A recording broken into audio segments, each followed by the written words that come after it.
떼알지기의 하루 한 컷 떼알사랑 이야기. 오늘은 10번째 한 컷입니다. 토양 기능은 식물에게 안전한 보금자리, 물, 산소, 양분 공급, 생태계 조절, 수자원 함량이다. 입니다. 자, 첫 번째로 안전한 보금자리를 살펴보도록 하겠습니다. 안전한 보금자리는 진립, 그리고 물과 양분의 흡수를 위한 뿌리, 영역의 확보입니다. 자, 여기 나무 한 그루가 쓰러져 있습니다. 자, 이 나무는 이제 굴참나무인데요. 태풍 곰팥으로 이제 쓰러졌습니다. 여기 토양은 딱딱한 층이, 굉장히 딱딱한 층이 토심 30cm 출현을 했습니다. 그래서 이 커다란 굴참나무의 뿌리가 토심 30cm 밑으로 뻗지 못했습니다. 뿌리가 이렇게 얕기 때문에 태풍에 이 나무가 쓰러지게 되었습니다. 자, 그러면 이렇게 쓰러지면 나무는 살아갈 수 있을까요? 네, 살아갈 수 없습니다. 바로 이렇게 나무가 쓰러지지 않고 똑바로 서서 햇빛을 받으면서 광합성을 하고 물과 양분을 흡수하면서 이제 쑥쑥 자라기 위해서 첫 번째로 필요한 것은 뿌리가 지상부의 그 줄기와 잎을 지지할 만큼 뿌리가 깊이 뻗어서 안정되게 살아 있어야 된다. 뿌리가 그렇게 뻗어서 근권을 확보해야 된다. 그것입니다. 자, 그러면 이 근권 확보에 필요한 것은 어떤 것인가? 그렇죠. 토양 구조에서의 대소 공급입니다. 이 대소 공급, 큰 공급과 작은 그 구멍으로 뿌리가 이렇게 뻗어가죠. 그리고 이런 토양의 공급들이 이렇게 위아래로 깊이 연결이 되어 있어야 합니다. 여기 이제 굴참나무가 쓰러진 이 토양처럼 중간에 굉장히 딱딱한 층이 있거나 또는 물로 꽉 차 있거나 그런 식으로 해서 이제 뿌리가 계속 뻗어갈 수 없습니다. 그리고 이런 것들이 또 안정적이어야 된다. 집중호우에 만약에 이 흙이 다 쓸려가 버린다면, 그렇죠. 그게 사는 식물들도 다 같이 쓸려가 버립니다. 그래서 구조가 특히 물과 바람에 쓸려가지 않고 안정돼야 한다. 그렇습니다. 그리고 이제 두 번째로 물의 공급은 빗물을 받아들이는 이 대공급과 그리고 모세관역으로 중력을 거슬러 물을 머물게 하여서 가뭄에도 식물에게 물을 공급할 수 있는 소공급이 이제 균형적으로 있으면서 식물의 증산에 필요한 물을 계속 공급할 수 있는 그런 토양이 물 공급을 잘 할 수 있는 그런 토양입니다. 산소는 대기에 산소가 있습니다. 그렇기 때문에 대기와 공기 교환이 잘 되는 대공급이 충분히 확보가 돼 있어야지만 뿌리가 호흡을 잘 하면서 물과 영양분과 직립을 잘 유지할 수 있습니다. 그리고 이제 양분을 토양에 공급을 하죠. 그래서 이때 이제 특히 이온의 용해도에 영향을 미치는 pH와 EC, 그리고 요거는 이제 토양 전환은 앞서 말씀드린 어떤 점토와 부식에 의해서 결정이 되죠. 자, 콜로이드로서 표면에 음전하, 물론 일부 양전하도 있습니다. 그래서 표면에 전하를 띠는 점토와 부식, 그리고 유기물, 토양 콩물, 이런 것들이 이제 식물의 양분을 공급하는 그런 기능을 합니다. 자, 그리고 다섯 번째로 이제 이것은 식물에서 좀 더 확장되어서 생태계 조절 기능을 토양이 하고 있다. 자, 여기서 이제 생태계라는 것은 생물이 살아가는 그런 공간에서 무생물과 생물, 생물과 생물이 서로 상호작용하는 그런 시스템을 얘기하죠. 그죠? 자, 그래서 이 토양 생물은 굉장히 다양합니다. 이 생태계 조절 기능에는 이제 기본적으로 토양 생물이 담당을 하는데요. 토양 생물에는 이제 세균도 있고, 이제 곰팡이도 있고, 여러 가지 지렁이라든지 이런 토양 동물들도 있고, 곤충도 있고, 많이 있죠. 그죠? 각각 이런 다양한 생물들은, 자기만의 어떤 독특한 기능을 수행을 합니다. 특히 이제 세균과 곰팡이는 탄소순환, 유기물을 분해하면서 탄소순환에 큰 역할을 합니다.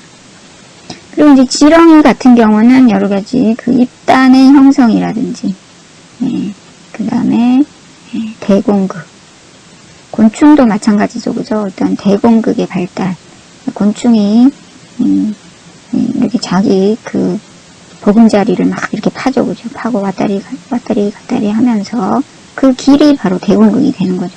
지렁이도 마찬가지로 먹고 배설하면서 입단화를 시키고, 또 자기가 이제 왔다리 갔다리 하면서 또 큰 구멍을 만들죠. 이 대공극을 만들죠. 그런 식으로 각자 독특한 자기만의 역할을 수행을 하면서 생태계 조절 기능에 참여하게 됩니다. 물론 이제 순환하는 그런 물질이 탄소만 있는 것이 아닙니다. 탄소뿐만 아니라 질소도 있죠. 질소도 있고 인도 있고, 기본적으로 이제 유기물의 구성 성분인 구성 성분들은 이렇게 대표적인 구성 성분들은 이렇게 순환을 합니다. 자, 그리고 이제 생태계 조절에서 이제 토양 생물이 이렇게 물질의 순환과 토양 자체의 어떤 구조의 형성, 이런 것들에 이제 영향을 주고, 또 토양 구조 자체는 토양의 구조가 잘 이렇게 안정적으로 있음으로 인해 가지고 온도와 물 이런 것들을 이제 완충하는 역할을 합니다. 기온이 급격하게 변한다 하더라도 토양 온도는 그렇게 급격하게 변하지 않습니다. 바로 완충 기능이 있기 때문이죠. 그죠? 이런 완충 기능이 있어서 또 물이 큰 역할을 합니다. 물은 열 용량이 높기 때문에 온도에 대한 완충 기능을 수행할 수 있습니다. 그리고 이제 pH, 이제 물속 pH 이런 것들이 또 토양에 있는 점토나 부식 이런 식으로 흡착 기능이 있는 전하가 있는 이런 물질의 양에 따라서 pH가 급격하게 변하지 않게 조절을 해줍니다. 또 이제 생태계에 어떤 그런 뭐 독성 물질이 들어왔다든지 어떤 더러운 물질이 들어왔다든지 그럴 때 어떤 이제 물리적인 여과 기능, 그리고 화학적인 흡탈착이나 변환, 그리고 생물학적인 분해, 이런 다양한 처리 과정을 통해서 생물에 이제 좋지 않은 것은 완충을 해주는, 그리고 독성이 있는 물질들은 이제 무독화해주고, 더러운 것들은 이제 걸러주는 이런 다양한 조절 기능을 토양이 수행합니다. 그리고 또 어떤 기능이 있을까요? 네. 수자원 함량 기능이 있습니다. 이제 민물의 지하수와 지표수, 그리고 바닷물의 수질. 바다는 이제 워낙 넓으니까 양적인 측면보다는 질적인 측면으로 이제 보면 되겠습니다. 자, 그래서 여기에 관여하는 것은 토양 구조죠. 그죠? 자, 토양 구조가 대공극이 잘 발달해서 밑으로 이제 잘 빠진다, 아래로 잘 빠진다. 그러면 이제 지하수 함량을 하겠죠. 그죠? 그런데 대공극이 좀 없고 토양이 또 경사가졌다. 그러면은 지표 위로 물이 잘 흘러갑니다. 지표 위로 흘러가면은 이제 지표수, 강과 호수, 뭐 이렇게 하천, 그런 지표수로 물이 가게 됩니다. 물은 어디든 가서 모이게 돼 있죠. 그것이 지하수냐 지표수냐, 그것을 결정하는 것은 바로 토양의 특성에 달려 있습니다. 그리고 이제 지형도 같이 관여합니다. 그리고 그 물 속에 어떤 것이 포함이 돼서 흘러갈 것인가, 그것은 어떤 토양에 있는 양분이나 화학물질과 물의 상호작용에 달려있겠죠. 그죠? 네, 그렇습니다. 그래서 특히 이제 우리가 현대 농업에서 어떤 양분의 투입이라든지 그런 화학물질의 투입이 토양에 많이 이루어지면서 이런 것들이 과연 수질에 어떤 영향을 미칠까 이제 관심이 높아지고 있습니다. 그래서 만약에 토양이 잘 걸러주는 역할을 한다. 토양이 이제 구조가 잘 발달이 돼 있어서 그리고 점토와 부식이라든지 이런 흡착 기능이 있고 그래서 이제 잘 걸러주는 역할을 한다. 라고 하면은 이제 지하수로 내려가는 물은 이제 깨끗하고 건강한 물이 내려갈 수가 있겠죠. 그죠? 하지만 잘 못 걸러준다. 그러면 이제 일부 포함이 될 수 있겠죠. 그리고 또 어떤 물질이냐. 예를 들어서 이제 질산태 질소처럼 토양에 흡착이 잘 안 되는 물질은 물과 함께 쑥 내려갈 수가 있겠죠. 그죠? 하지만 이제 토양에 잘 흡착이 되는 칼슘이라든지 이런 것들은 토양에 계속 남아있겠죠. 그죠? 양분의 종류, 물질의 종류에 따라서 그 이동성에 또 영향이 큽니다.